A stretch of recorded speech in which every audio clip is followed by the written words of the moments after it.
Salut tout le monde, j'espère que vous allez bien et que vous vous portez bien. Aujourd'hui, dans cette vidéo, on va parler de la dictature en France. Oui, effectivement, car nous sommes en dictature en France. Pour ceux qui pensent le contraire, chacun ses idées, chacun ses avis. Moi, je suis désolé pour vous, mais la France, aujourd'hui, n'a plus rien d'une démocratie. Je suis désolé. Les faits nous le prouvent. Nous sommes complètement dans une dictature. Bref, je vais vous montrer un extrait de 2 minutes 20 que j'ai trouvé sur la chaîne Verity France sur X. Petit montage qui a été fait. Bref, je vais vous le mettre. Mais c'est pour vous dire à quel point il y a un truc qui fonctionne plus en France, mais plus du tout. Plus du tout. Bref, j'ai une question aussi pour vous également, et après je vous promets, je vous mets l'extrait. Vous savez pourquoi le parquet de l'Élysée est rayé? Vous savez pas? À cause de Géraldine Maillet, aux dents longues et bien acérées. Ouais, lécheur de boules, enfin lécheuse pour le coup, lécheuse de boules hors pair. Extraordinaire. La meuf est en Ligue des Champions. Lécheuse de boules, Ligue des Champions, Daniel Riolo, il doit passer des soirées extraordinaires le cochon. Blague à part, plus sérieusement. Extrait, on se retrouve juste après. On parle pas de ça. Ah bon, On parle pas d'éléments de langage, on parle pas de communication. On parle de l'Élysée, qui, selon les auteurs de l'enquête, est intervenu directement auprès du président de l'Assemblée nationale, donc le législatif, pour aller mentir devant l'autorité judiciaire. Si ça, c'est pas un motif de destitution du président de la République, donnez-moi-en un. Ça me choque pas. Ça vous choque pas? Pendant la crise du Covid, rien ne me choque. Une raison de, on va dire, comme un cas de guerre, un cas de force majeure. Je trouve qu'à ce moment-là, le président avait ce droit-là, pour moi. Même si pour vous, mais ça précisément pas, il n'avait pas ce droit-là. C'est là où vous vous trompez. Non mais je sais d'un point de vue légal, mais je pense que tout était remis à plat. Vous savez qui a dit ça le dernier? C'est le maréchal Pétain. Ouais. Ça s'appelle la parenthèse constitutionnelle. Le fait de nommer Richard Ferrand, qui est, moi j'utiliserai un mot plus fort que le vôtre, qui est membre du clan Macron. C'est vraiment, il y avait un article qui parlait du clan Macron et il était dans le tout petit cénacle. Il n'y a pas de devoir d'ingratitude, évidemment, de Monsieur Ferrand à l'égard de la personne à qui il doit tout, à qui il doit la présidence de l'Assemblée nationale, à qui il doit, déjà en amont, son poste de député. Richard Ferrand sera le président du Conseil constitutionnel. Vous savez, il faut vraiment se mettre en tête que c'est une institution qui est supérieure au Parlement. Le pouvoir du Conseil constitutionnel et notamment du président est un pouvoir parmi les plus importants devant le pouvoir de l'Assemblée nationale. C'est pour ça qu'Emmanuel Macron, il insiste autant, malgré la bronca de juristes et de professeurs de droit. En gros, c'est le bras droit du président de la République, quasiment, ce que vous êtes en train de dire. C'est son auxiliaire. Ce sera son auxiliaire, puisque normalement, c'est 2 mandats. Vous savez que Richard Ferrand s'est prononcé pour un 3e mandat d'Emmanuel Macron. Mais pour absolument. Encore une fois, vous voyez, tout ça, il faut avoir ça en tête.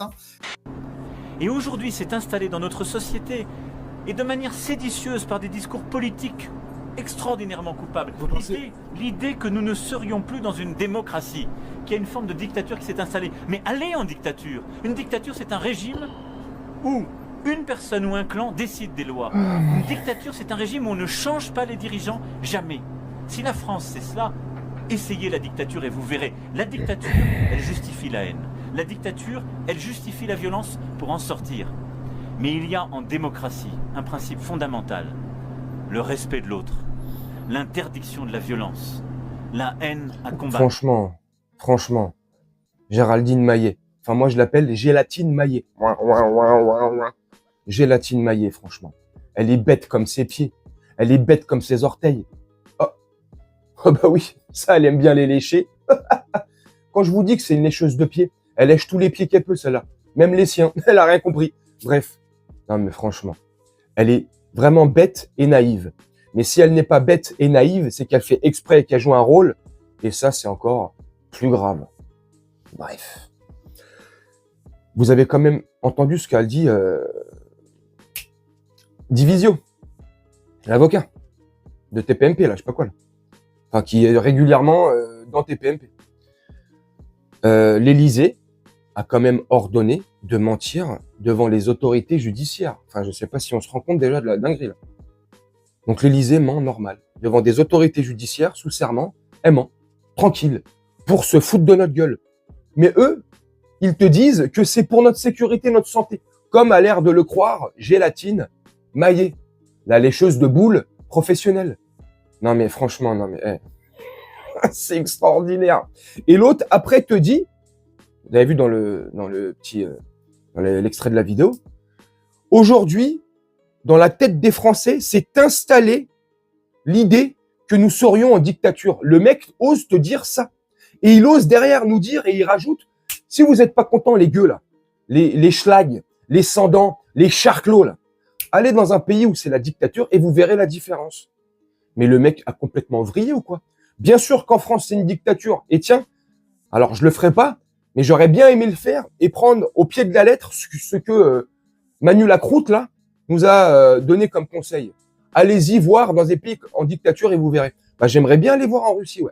Et j'ai déjà ma petite idée. Car j'ai une personne qui habite là-bas, enfin j'ai une personne avec qui je contacte de temps en temps, qui est sur place en Russie. Puis je lis des fois les commentaires de mes abonnés qui habitent en Russie, qui me racontent. Puis, je suis pas teubé, il y a Internet. Je vais voir les gens, ce qu'ils vivent, comment ils vivent les choses là-bas, ce qu'ils pensent de la Russie. Et je vais pas voir, et c'est pas que des blancs catholiques qui te disent. Non, tu as aussi des gens noirs qui te parlent des bienfaits de la Russie, du bien-être qu'il y a en Russie, à part le climat, l'hiver et encore, comment les gens sont ouverts d'esprit, tolérants, comment on vit super bien et comment la vie est pas chère. Donc franchement, si pour ça, toi, Manu Lacroute, c'est une dictature, qu'est-ce que c'est la France? Où l'inflation a explosé, les prix sont de plus en plus chers, les loyers sont de plus en plus chers, l'Institut, l'éducation nationale est morte, l'hôpital public est mort, tout est mort en France. On n'a plus rien le droit de dire. On est censuré de partout. Et je sais de quoi je parle.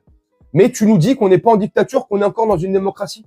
Eh, Manu Lacroute, je sais pas de qui tu te fous. Mais de moi, en tout cas, ça marche pas. Et je pense d'un bon nombre de personnes, d'entre vous certainement, ça ne marche pas. Faut arrêter de nous prendre pour des débiles finis quand même. C'est chaud. Alors peut-être que eux, ou ceux du gouvernement, eux, ont été finis à la pisse, ou au Ricard, ou quand ils étaient nés dans leur berceau, ils ont été bercés trop près du mur, je sais pas. Il y a peut-être des séquelles qui sont restées là-haut, ils sont en manque, je sais pas. Mais le cerveau, il a pris la fuite. Il s'est liquéfié. Incroyable. Bien sûr qu'on est en dictature. En tout cas, c'est comment moi je pense, comment moi je vois les choses. Moi, de ce que je vois, de ce que je ressens, et de ce qu'on peut vivre au quotidien, oui.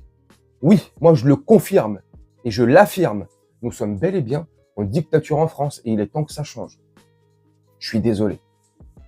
Je ne sais pas ce que vous en pensez. Dites-moi en commentaire. Moi je vais vous laisser là-dessus, faire un petit montage tranquillement et puis on se retrouve bientôt pour une prochaine vidéo. Je vous souhaite une très bonne journée, une très bonne soirée ou une très bonne nuit. Ciao.